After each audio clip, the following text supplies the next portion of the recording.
ایک اور سوال یہ ہے کہ ٹوپی اور خطرہ وغیرہ پر کیا مسح کر سکتے ہیں؟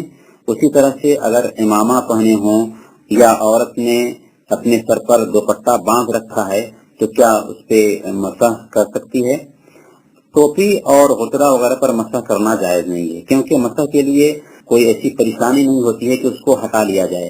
البتہ علماء کرام کے دو اقوال میں سے راجح قول کے مطابق امامے پر مسح کرنا جائز ہے۔ اسی طرح سے اگر عورت نے دوپٹہ اس انداز میں سر میں باندھ رکھا ہے کہ کان کو بھی دوپٹہ نے ڈھانپ رکھا ہے اور اسے ہٹانے میں پریشانی ہے، خاص طور پر ایسی جگہ پر جہاں پر پردے کا اہتمام کرنا ہے، تو ایسی جگہ پر اس کے لیے ضروری نہیں ہے کہ دوپٹہ کو ہٹا کر کے سر کا مسح کرے، بلکہ اوپر سے ہی وہ مسح کر سکتی ہے۔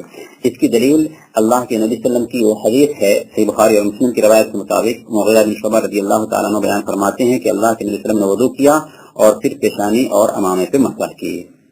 اس سے پتہ یہ چلا کہ امامے پر مسح کر سکتے ہیں۔ محترم سامعین، ہمارا وقت ہوا چاہتا ہے، انہی چند کلمات کے ساتھ ہم آپ سے رخصت ہوتے ہیں اور اللہ رب العالمین سے دعا کرتے ہیں کہ اللہ رب العالمین ہم سب کے مسائل حل فرما دے، ہمارے آل و اولاد کی حفاظت فرما اور ہم سب کو کل قیامت کے دن اپنے عرش کا سایہ نصیب فرما، جس دن تیرے سایہ کے علاوہ کوئی اور سایہ نہ ہوگا۔ وصلی اللہ علی نبینا محمد وعلی آلہ وصحبہ اجمعین۔